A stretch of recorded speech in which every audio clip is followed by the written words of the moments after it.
नमस्कार, एनटिभी कोहलपुर समाचारमा स्वागत छ। म प्रेम बुढा छेत्री र सांकेतिकरणमा हुनुहुन्छ दोभाषी दिपा थापा। स्थानीय तहको निर्वाचनको डेडलाइन नजिक आइरहँदा राजनीतिक दलहरूको दौडधुप झन बढ्दैछ। गठबन्धनलाई उम्मेद्वार छनौटमा सकस त कतै नेताहरूको दल अदल बदलको विषय सामाजिक सञ्जालदेखि सञ्चार माध्यम र गाउँ सहर निर्वाचनकै माहौलले तातिएको छ। विगतमा जस्तो निर्वाचन शिक्षा कार्यक्रम नगर्ने बताएको निर्वाचन आयोगले चुनाव चिन्ह निर्धारण गरेर मतपत्रमा समावेश गरेको छ। तयारी अझ तीव्र भएको छ। आजको समाचारमा निर्वाचनकै चहल पहलको प्रसङ्गसँगै गर्मी बढेपछि वनमा लागेको डढेलोको विषय हुनेछ दक्षिण अफ्रिकामा बाढीको असर र रुस युक्रेन युद्धको पछिल्लो जानकारी। तर सुरुमा प्रमुख समाचार। स्थानीय तहको निर्वाचनका लागि चुनाव चिन्ह निर्धारण गरी मतपत्रमा समावेश। जिल्लाको मतपत्रमा दलका निर्वाचन चिन्ह समावेश गर्ने निर्णय। गर्मी बढ्दै गएपछि देशका विभिन्न स्थानमा आगलागीका घटनाहरू बढ्दै हजारौं हेक्टर वन क्षेत्र सखाप, जङ्गल छेउका मानव बस्तीहरू जोखिममा। आगामी मङ्गलबारबाट सुरु हुने राष्ट्रिय कृषि गणनाको कञ्चनपुरमा सम्पूर्ण तयारी पूरा। गणनामा 75 गणक र 19 जना सुपरिवेक्षक खटिँदै। दक्षिण अफ्रिकामा अविरल वर्षापछि आएको बाढी र पहिरोमा परि 4 जनाको मृत्यु। विपदबाट 10औं हजार नागरिक घरबारविहीन। र इन्डियन प्रिमियर लिगमा आज 2 खेलको तालिका। पन्जाब र हैदराबाद बीचको खेल जारी। गुजरात र चेन्नईको खेल पनि आजै।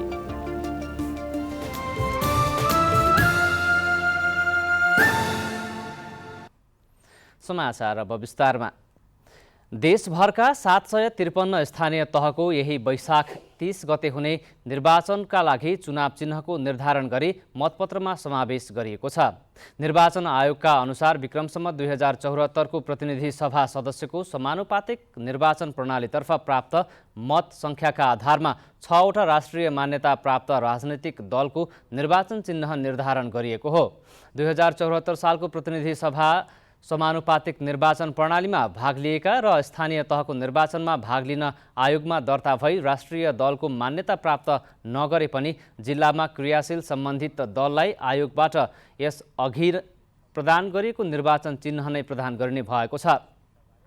यस्ता राजनीतिक दलका निर्वाचन चिन्ह स्थानीय तहको निर्वाचनका लागि सम्बन्धित जिल्लाका मतपत्रमा समावेश गर्ने आयोगबाट निर्णय भएको प्रवक्ता शालिग्राम शर्माले बताउनुभयो। राष्ट्रिय मान्यता प्राप्त नगरेका तथा 2074 सालको निर्वाचनमा भाग नलिए पनि जिल्लाको राजनीतिक संरचनामा रही क्रियाशील रहेका राजनीतिक दललाई पनि आयोगको गत चैत्र 13 गतेको निर्णय अनुसार स्थानीय तह निर्वाचनमा सम्बन्धित जिल्लाको मतपत्रमा सम्बन्धित दलका निर्वाचन चिन्ह समावेश गर्ने निर्णय भएको हो। प्रमाणित जिल्लागत विवरण समावेश नगरिएका तर स्थानीय तह निर्वाचनका लागि दर्ता भएका राजनीतिक दलको तर्फबाट खडा हुने उम्मेद्वार एवं स्वतन्त्र उम्मेद्वारलाई आयोगले निर्धारण गरेको स्वतन्त्र चिन्हको समूहबाट निर्वाचन चिन्ह प्रदान गरिनेछ। वैशाख 30 गते स्थानीय तहको निर्वाचन हुँदैछ। निर्वाचनका बेला निर्वाचन आयोगको आचार संहिता र पत्रकार आचार संहितालाई ध्यानमा राखेर समाचार प्रकाशन प्रसारण गरिदिन निर्वाचन आयोगले सबै सञ्चार माध्यमलाई आग्रह गरेको छ। वैशाख 30 गते स्थानीय तहको निर्वाचन तोकिएको छ। सबैतिर चुनावको चहल पहल सुरु भइसकेको छ। सबै दलहरू आफ्नो प्रचार र उम्मेद्वार चयनमा लागिसकेका छन्। यही बेला निर्वाचन आयोग नेपालले पनि आफ्नो तयारी बढाएको छ। सोही क्रममा शनिबार कैलालीको धनगढीमा पत्रकारहरूलाई निर्वाचनका बेला समाचार सामग्री पस्कदा के कति कुरामा ध्यान दिने भनेर प्रशिक्षण दिएको छ। निष्पक्ष र स्वतन्त्र पत्रकारिता पनि लोकतन्त्रको एउटा आधारभूत स्तम्भ भएको कारणले यहाँहरू पनि हाम्रो महत्त्वपूर्ण सरकारवाला भएको हुँदा निर्वाचनलाई हामीले राम्रोसँग सफल बनाउनको लागि हामी सबैको दायित्व र भूमिका त्यतिकै छ भन्ने कुरा पनि म यहाँहरूलाई निवेदन गर्न चाहन्छु। कैलाली पुगेर निर्वाचन आयोग नेपालका सूचना अधिकारी सूर्य प्रसाद अर्यालले निर्वाचनलाई सही रूपबाट सफल पार्नका लागि निर्वाचन आयोगले आचार संहिता लागू गरेको र तिनको उल्लङ्घन गर्नेलाई कारबाही गरिने बताउनु भयो। स्थानीय तह आचार संहिता अनुगमन समितिले हेर्ने भयो, उसको कार्यक्षेत्र पनि स्पष्ट तोकिएको छ। त्यसै गरी आयोगले त्यस्तै संवेदनशील क्षेत्रलाई पहिचान गरेर अनुगमन टोली पनि परिचालन गर्छ, जसले स्थलगत रूपले चाहिँ आचार संहिता पालना र उल्लङ्घनका विषयहरू हेर्ने भयो र कतिपय कुराहरू सिफारिस पनि गर्न सक्छ। त्यस्तै सूक्ष्म अनुगमनकर्ता र अनि प्रत्येक निर्वाचन अधिकृतले आफू मातहतको चाहिँ नजिकको अधिकृतलाई चाहिँ अनुगमन अधिकृत रूपमा तोकेर आचार संहितालाई सही तरिकाले पालना गराउने र उल्लङ्घन भएका कुरा तत्काल कारवाही गर्ने अथवा कतिपय सिफारिस गरेर कारवाही गर्नुपर्ने विषयहरू तत्काल गरेर एउटा एक्सनमा लैजाने चाहिँ एउटा विभिन्न संयन्त्रगत व्यवस्था पनि यस आचार संहिताले गरेको छ। विगतको निर्वाचनमा कतिपय सञ्चार माध्यमले एक व्यक्ति र पार्टीको विचारलाई लिएर मात्रै समाचार सामग्री पस्किने गरिएको देखिएको थियो। निर्वाचन आयोग नेपालले आउँदो निर्वाचनमा भने कुनै पार्टीको विचार भन्दा जनताको विचार लिएर सत्य तथ्य समाचार पस्किन सबै सञ्चारकर्मीलाई आग्रह गरेको छ। यसका साथै पार्टी र व्यक्तिहरूले पालना गर्नुपर्ने आचार संहिता पालना गरे नगरेको बारेमा पनि समाचार सामग्री तयार पारेर मद्दत गरिदिन आग्रह गरिएको छ। निर्मला खडायत, नेपाल टेलिभिजन, सुदूरपश्चिम प्रदेश, कैलाली। स्थानीय तहको निर्वाचन आउन 26 दिन बाँकी हुँदा गाउँ सहर सबैतिर सरगर्मी बढेको छ। अबको स्थानीय चुनावमा कस्ता जनप्रतिनिधि छान्नु आवश्यक छ भनेर आज हामीले गुल्मीका केही स्थानीयलाई सोधेका छौँ। हेरौँ आजको आवाजमा।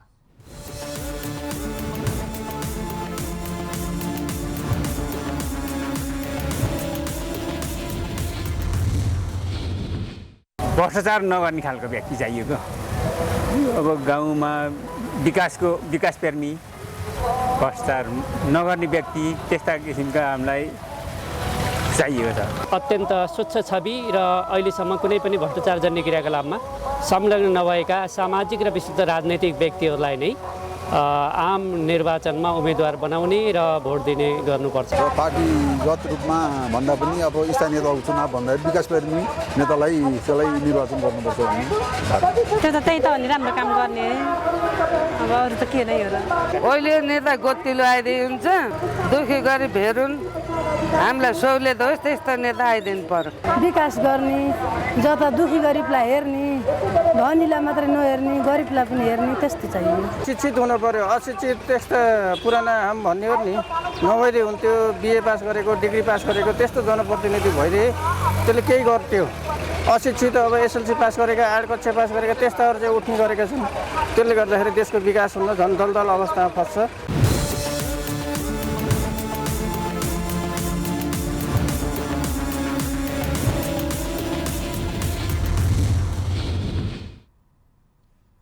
गर्मी बढ्दै गएपछि आगलागीका घटनाहरूमा वृद्धि हुन थालेको छ। राष्ट्रिय विपद जोखिम न्यूनीकरण तथा व्यवस्थापन प्राधिकरणका अनुसार पछिल्लो 24 घण्टामा मुलुकका विभिन्न जिल्लामा 32 स्थानमा आगलागीका घटना भएका छन्। प्राधिकरणले जारी गरेको सूचना अनुसार ती आगलागीमा परेर 1 जनाको मृत्यु भएको छ भने अन्य 5 जना घाइते भएका छन्।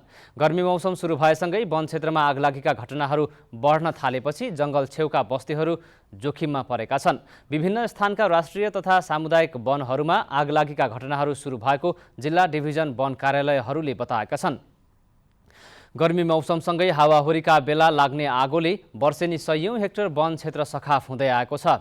यस वर्ष पनि आगो लाग्न नदिन र लागेपछि पनि तत्कालै नियन्त्रण गर्न सरकारले लाखौं रुपैयाँ खर्च गर्दै आए पनि योजनाहरूको कार्यान्वयन प्रभावकारी हुन सकेको छैन। आगलागी हुँदा वनजङ्गल र जीवजन्तुको नाशसँगै गाउँहरू नै जोखिममा पर्ने भएकाले आगो लगाउनेलाई पहिचान गरेर पक्राउ गर्ने काम हुन सकेको छैन। संलग्नको पहिचान भए वन ऐन 2049ले क्षतिको बिगो भराउने, 1 वर्ष कैद र 10,000 जरिमाना वा दुवै सजाय हुन सक्ने व्यवस्था गरेको छ। समाचारको क्रम जारी नै छ। अहिलेलाई एकैछिनको विश्राम।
विश्रामपछि समाचारमा पुनः स्वागत छ। अब बाँकी समाचार।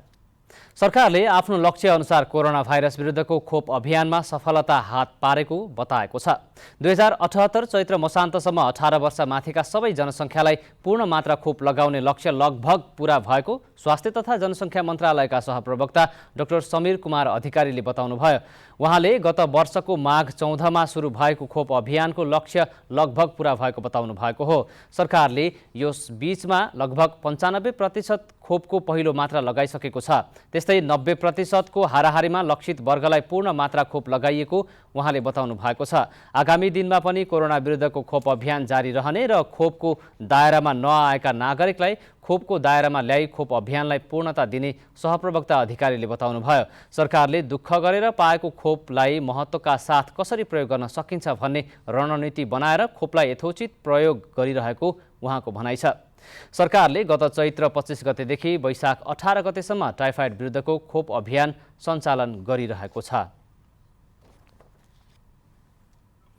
नेपालको लुम्बिनी प्रदेशसहित पश्चिम तराईका जिल्लामा आउँदो 3 दिन तातो हावा चल्ने भएकाले उच्च सतर्कता अपनाउन विज्ञहरूले आग्रह गरेका छन्। भारतको मौसम विभाग र बैंककमा रहेको क्षेत्रीय बहुप्रकोप केन्द्र राइम्सद्वारा जारी पूर्व चेतावनी अनुसार नेपालको लुम्बिनी प्रदेशसहित पश्चिम तराईका जिल्लामा वैशाख 5, 6 र 7 गते तातो हावा चल्ने देखिएको हो। 40 डिग्री भन्दा माथिको तापक्रमलाई तातो बहाव अर्थात् लु भन्ने गरिन्छ।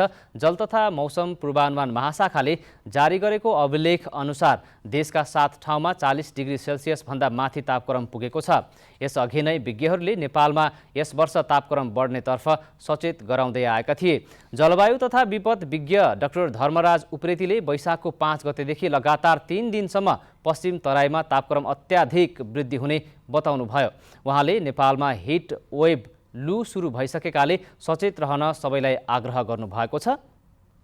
जलवायु विज्ञ डाक्टर उप्रेतीले छिमेकी देश भारतले हिट वेभको सूचना जारी गरिसकेकाले नेपालका पश्चिम तराईका जिल्लामा पनि यसको असर पर्ने धेरै सम्भावना रहेको बताउनुभयो। कञ्चनपुरमा राष्ट्रिय कृषि गणनाको तयारी पूरा भएको छ। कृषि सम्बन्धी नीति बनाउन तथा योजना तर्जुमा र कार्यान्वयन गर्न मद्दत गर्ने उद्देश्यले आगामी मङ्गलबारदेखि कृषि गणना सुरु गरिने भएको हो। कञ्चनपुरमा मङ्गलबारबाट कृषि गणना सुरु गरिँदैछ। कृषि गणनाको लागि 75 जना गणक र 19 जना सुपरिवेक्षक खटिने भएका छन्। यस्तै जिल्लामा 212 वटा गणना क्षेत्र तोकिएको छ। जिल्ला कृषि गणना कार्यालयका अनुसार कृषि गणना वैशाख 6 गतेदेखि 19 गतेसम्म हुनेछ। कृषि गणनाले कृषि सम्बन्धी नीति बनाउन तथा योजना तर्जुमा र कार्यान्वयन गर्न मद्दत गर्ने जिल्ला तथ्याङ्क कार्यालय कञ्चनपुरका तथ्याङ्क अधिकृत गोविन्द नेउपाने बताउनुहुन्छ। जुनसुकै तथ्याङ्क पनि एउटा तथ्यमा आधारित भएर चाहे नीति निर्माणमा भनौँ चाहे योजनामा भनौँ हरेक ठाउँमा प्रयोग हुने भने त्यही हो। नीति निर्माणको लागि योजना बनाउनको लागि त्यसलाई कार्यान्वयन गर्नको लागि तथा हामीले कार्यान्वयन गरिरहेका विगतमा अपनाइएका नीतिहरू कार्यक्रमहरूको कार्यान्वयनबाट के कस्तो चाहिँ उपलब्धि हासिल भयो भनेर त्यसलाई केन्द्रीय तथ्याङ्क विभागले हरेक 10-10 वर्षमा राष्ट्रिय कृषि गणना गर्दै आएको छ। सोही अनुसार यस वर्ष देशभरमा 7औं कृषि गणना हुन लागेको हो। 45 दिनसम्म चल्ने कृषि गणनामा पहिलो चरणमा सूचीकरण गरिनेछ भने दोस्रो चरणमा मुख्य प्रश्नावली भरिनेछ। कृषि गणनाले दिगो विकास लक्ष्यमा कृषिको अवस्था निगरानी गर्न सहयोग पुग्ने अपेक्षा गरिएको छ। हिजोदेखि कृषि क्षेत्रमा भएको लगानीको उपलब्धि र आगामी दिनमा लगानी गर्नुपर्ने क्षेत्रको प्रतिबिम्ब रूप चाहिँ यसमा आउँछ। यसले 60% भन्दा बढी जनसङ्ख्या कृषिमा लागेको भन्ने देखाउँछ। 4 आना भन्न थालेपछि त हामी पनि सबै कृषकै समूहभित्र पऱ्यो कि जस्तो लाग्यो मलाई है। 8 दौर हुँदाखेरि त्यो हिसाबले हामी पनि कृषक हाम्रो पनि गतिविधि हाम्रो स्तर कस्तो छ भन्नेले पक्का देखाउने। कृषि गणनामा कृषक परिवार जग्गाको उपभोग र उपयोग, कित्ताको विवरण, सिंचित जग्गाको क्षेत्रफल, अन्नबाली तथा तरकारी बालीको क्षेत्रफल, उत्पादन तथा पशुपालनको किसिम र संख्या लगायतका विवरणहरू संकलन हुनेछन्। यसअघि हुने कृषि गणनामा जिल्ला स्तरको तथ्याङ्क लिइने गरिए पनि यसपटक भने स्थानीय तह अनुसार तथ्याङ्क आउने नेउपारेको भनाइ छ। आफ्नो चाहिँ डेटा के छ त भनेर हरेक चाहिँ चासो रहेको छ र स्वाभाविक हो सबै सरकारको रूपमा चाहिँ सञ्चालन भइरहनु भएको छ। त्यसैले अहिले चाहिँ हामी चाहिँ हरेक स्थानीय तह हुन्छ 753 वटै स्थानीय तहहरूको इस्टिमेट आउने हिसाबले चाहिँ यो स्याम्पल डिजाइन गरेको छ। राष्ट्रिय जनगणना 2078 अनुसार नेपालमा 68 लाख घर परिवार रहेको र त्यसमध्ये 41 लाख कृषक परिवार रहेको उल्लेख गरिएको छ। त्यसैले कृषि क्षेत्रमा सरकारले गर्ने लगानी तथा दिगो विकासको अवस्थाको मापनका लागि कृषि गणनालाई सफल पार्न सबैले आआफ्नो क्षेत्रबाट सहयोग गर्नुपर्ने देखिन्छ। दुर्गा उपाध्याय, नेपाल टेलिभिजन, सुदूरपश्चिम प्रदेश, कञ्चनपुर। दाङमा महिलाहरूले व्यावसायिक रूपमा दुना टपरी उत्पादन थालेका छन्। वनजङ्गलमा कुहिएर खेर जाने सालको पातबाट दुना टपरी बनाएर बिक्री वितरण गर्न थालिएको हो, जसले गर्दा विपन्न महिलाहरूको आम्दानीको स्रोत बनेको छ। नगरपालिका वडा नम्बर 3 बनगाउँमा स्थानीय महिलाहरूको अग्रसरतामा दुना टपरी उद्योग खुल्यो। स्थानीय सरकार र स्वयं महिलाहरूको लगानीबाट खुलेको उद्योगबाट अहिले दैनिक रूपमा दुना टपरी उत्पादन हुँदै आएको छ। वनजङ्गलमा कुहिएर जाने सालको पात टिपेर महिलाहरूलाई आम्दानीको स्रोत बनाएको उद्यमी महिला नमुना बुढा मगरले बताउनुभयो। वनमा खेर जाने पातलाई हामीले जम्मा गरेर खुटेर बेचिरहेछौँ। लभी नगरपालिकाको 80% र उद्यमी महिलाहरूको 20% लगानीमा दुना बनाउने मेसिन किनेर महिलाहरू उद्यममा संलग्न भएका हुन्। झण्डै 1 वर्षदेखि महिलाहरूले दुना उत्पादन गरेर बजारमा पुर्याइरहेका छन्। गरिबी निवारणका लागि उद्यम विकास कार्यक्रमले गर्दा महिलाहरूलाई उद्यमी बनाउन मद्दत गरेको हो। घराइसी काम र ज्याला मजदुरी गर्ने महिलाहरू उद्यममा सहभागी भएको शिव दुना टपरी लघु उद्यमी महिला समूहका अध्यक्ष मनिता कुमारी चौधरीले बताउनुभयो। घर भात पकाउने, घर बराल्ने त्यति काम हुन्थ्यो हाम्रो। अब कहिले कसो लेबर गर्न जाने पनि धौइ हुने हैन। त्यो भन्दा यो आफ्नै काम भनेर अलि हामीलाई राम्रो लागेको छ। परमिला चौधरी स्थानीय इटा भट्टामा काम गर्नुहुन्थ्यो, तर अहिले उहाँ त्यो काम छोडेर दुना टपरी उद्यममा संलग्न हुनु भएको छ। इटा भट्टाको काम भन्दा दुना टपरी तयार पारेर बिक्री गर्न सजिलो पर्ने उहाँले बताउनुभयो। यो भट्टामा ढुलो दुवा खा भन्दा यसलाई म बहुत खुसी छु। यो अब वनबाट ल्याउने त्यसो ढौ पनि हुन्न। स्थानीय सरकारले गाउँघरमै सजिलै पाइने कच्चा पदार्थको प्रयोग गरेर उत्पादन गर्न सकिने लघु उद्यमको क्षेत्रमा लगानी बढाएको छ। थोरै लगानीमा पनि धेरै आम्दानी गर्न सकिने लघु उद्यमको प्रवर्धन गर्न स्थानीय सरकारले लगानी र कार्यक्षेत्र बढाउँदै लग्नुपर्ने आवश्यकता छ। दशरथ घिमिरे, नेपाल टेलिभिजन, लुम्बिनी प्रदेश, दाङ। माध्यमिक शिक्षा परीक्षा एसई आउँदो शुक्रबारदेखि सुरु हुँदैछ। वैशाख 20 गतेसम्म चल्ने परीक्षाका लागि यसपालि राष्ट्रिय परीक्षा बोर्डले तयार पारेको प्रश्नपत्रका आधारमा देशभरका 2007 परीक्षा केन्द्रमा एसई सञ्चालन हुनेछ। परीक्षा बिहान 8 बजेदेखि 11 बजेसम्म सञ्चालन हुनेछ। परीक्षामा 5,14,000 परीक्षार्थी सहभागी हुनेछन्। परीक्षाको तयारी अन्तिम चरणमा पुगेको राष्ट्रिय परीक्षा बोर्डले जनाएको छ। प्रश्नपत्र उत्तर पुस्तिका लगायत परीक्षा सामग्री 77 वटै जिल्लामा पुगिसकेको छ। यसैबीच राष्ट्रिय परीक्षा बोर्डले शैक्षिक वर्ष 2078 को कक्षा 11 को परीक्षा जेठको तेस्रो सातादेखि सञ्चालन गर्न निर्देशन दिएको छ। बोर्डले जेठ 16 गतेदेखि सञ्चालन हुने कक्षा 12 को परीक्षासँग नजुझ्ने गरी सञ्चालन गर्न गराउन व्यवस्था गर्न सबै विद्यालयलाई निर्देशन दिएको हो। समाचारको क्रम जारी नै छ, एकैछिनको विश्राम।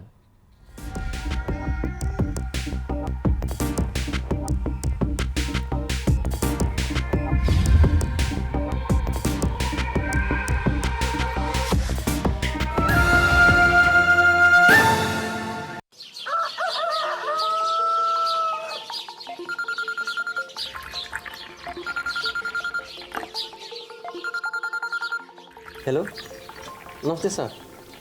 हजुर 2-4 दिनमै? ए ल हुन्छ। 1 लाख 1 लाख म हजुरको खातामा आजै पठाइदिन्छु। के को 1 लाख हो हजुर? विदेश जानको लागि दलाललाई।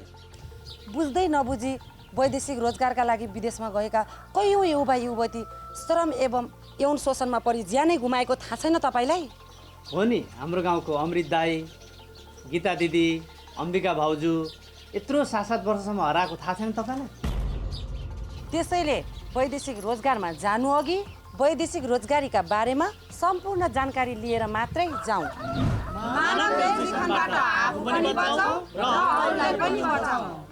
आन्तरिक मामिला तथा सञ्चार मन्त्रालय, लुम्बिनी प्रदेश।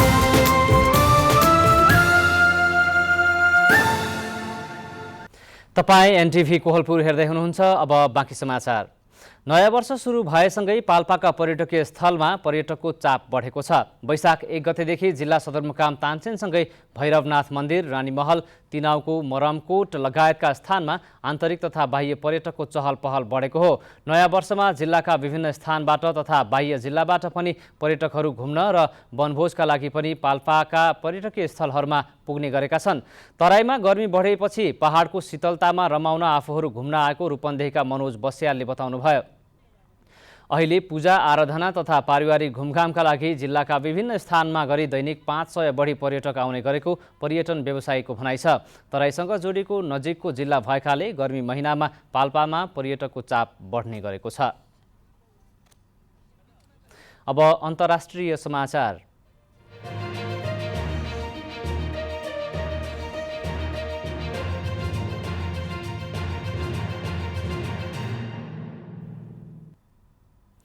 दक्षिण अफ्रिकामा अविरल वर्षापछि आएको बाढी र पहिरोमा परेर कम्तीमा 4 जनाको मृत्यु भएको छ। यो विपदबाट 10,000 नागरिक घरबारविहीन भएका सरकारी अधिकारीहरूले जनाएका छन्। बाढी पहिरोमा परेर देशको दक्षिणी पूर्वी क्षेत्रमा दर्जनौं मानिस हराइरहेका छन्। बाढीको पानीले दक्षिणी पूर्वी तटीय सहरका केही भाग डुबानमा परेको अन्तर्राष्ट्रिय सञ्चार माध्यमले जनाएका छन्। बाढीले सडक सहितका संरचना बगाएको छ भने अस्पतालमा समेत क्षति पुगेको छ। हजारौं घर बाढीको चपेटामा परेका छन्। दक्षिण पूर्वी क्वाजुलु नताल प्रान्तमा आपतकालीन सेवाहरू उच्च सतर्कतामा राखिएको छ। बाढीपछि उद्धार कार्य तीव्र पारिएको अधिकारीहरूले जनाएका छन्। रुसले मारियुपोलमा तैनात युक्रेनी सैनिकलाई आत्मसमर्पण गर्ने अवसर दिएको छ। केही घण्टाभित्र उनीहरूले आत्मसमर्पण गरे ज्यानको सुरक्षा सुनिश्चित हुने भन्दै आत्मसमर्पण गर्न आग्रह गरेको हो। मस्कोले उसका फौजले उक्त सहरका स्टिल कारखाना रहेको एउटा सानो क्षेत्र बाहेक लगभग सबै ठाउँबाट प्रतिरोध हटाएको जनाएको छ। रुसको रक्षा मन्त्रालयले जारी गरेको विज्ञप्तिमा उक्त उद्योग क्षेत्रको अवस्था निकै खराब छ। तर युक्रेनी अधिकारीहरूले भने आत्मसमर्पण गर्न कुनै सङ्केत गरेका छैनन्। हिजो मात्रै राष्ट्रपति भ्लोदिमिर जेलेन्स्कीले रुसले मरियुपोलमा बाँकी सैनिकको हत्या गरे शान्ति वार्ता भङ्ग हुने चेतावनी दिनुभएको थियो। मरियुपोलका मेयरले कम्तीमा 20,000 गैर सैनिक हप्तौँदेखि निरन्तर हमलामा मारिएको जनाउनु भएको छ। रुसले आफ्नो वायु रक्षा इकाइले पश्चिमी देशहरूले पठाएको हतियार बोकेको युक्रेनी सैन्य विमानलाई खसालेको दाबी समेत गरेको छ। अब आर्थिक समाचार।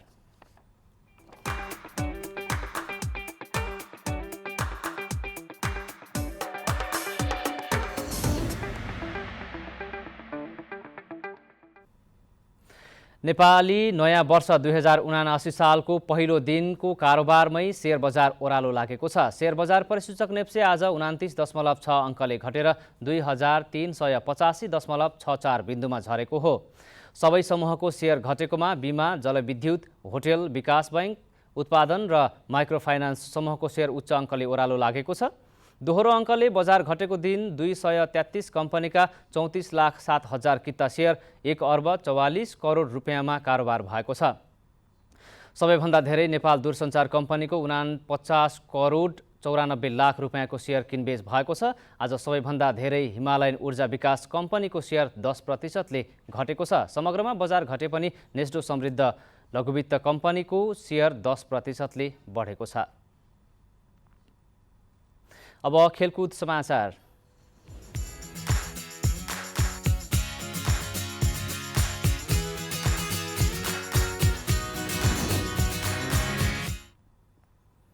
इन्डियन प्रिमियर लिग आइपिएल टी20 क्रिकेटमा आज 2 खेल हुँदैछन्। पहिलो खेलमा अहिले पन्जाब किङ्सले जितका लागि दिएको 152 रनको लक्ष्य पछ्याएर सनराइजर्स हैदराबाद ब्याटिङ गरिरहेको छ। यो समाचार तयार पार्दासम्म सनराइजर्स हैदराबादले 8.3 ओभरको खेल सकाउँदा 3 विकेटको क्षतिमा 142 रन बनाएको छ। यस्तै आजै दोस्रो खेलमा गुजरात टाइटन्स र चेन्नई सुपर किङ्स बीच प्रतिस्पर्धा हुनेछ। पुणेमा हुने खेल अहिले पौने 8 बजे सुरु हुनेछ। गुजरात आज 5औं जितको खोजीमा रहेको छ। शीर्ष स्थानको गुजरातले 5 खेलमा 8 अङ्क जोडेको छ। चेन्नईलाई हराएर गुजरात शीर्ष स्थानमा कायम रहन चाहन्छ। चेन्नई भने दोस्रो जित निकाल्न चाहन्छ। चेन्नई 5 खेलमा 2 अङ्क जोडेर 9औं स्थानमा रहेको छ। अब मौसम।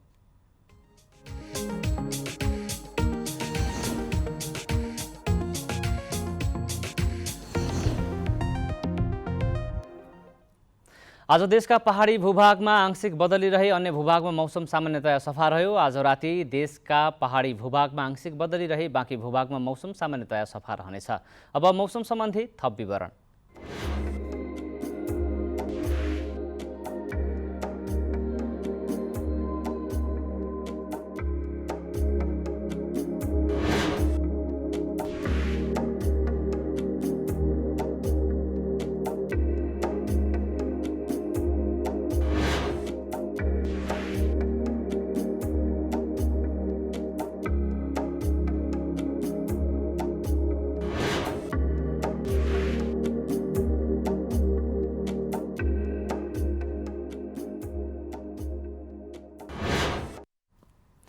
समाचारको अन्त्यमा प्रमुख समाचार पुनः एकपटक।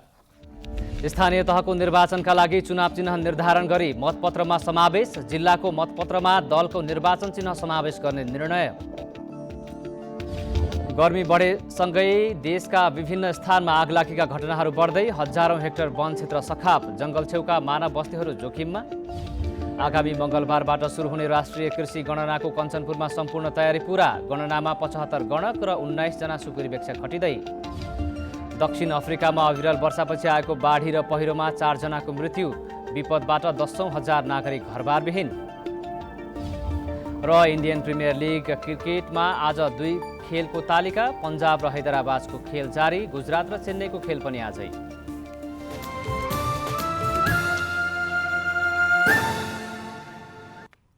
हवस् त अहिलेलाई समाचारको सिलसिला यति नै। बिदा दिनुहोस्। नमस्कार।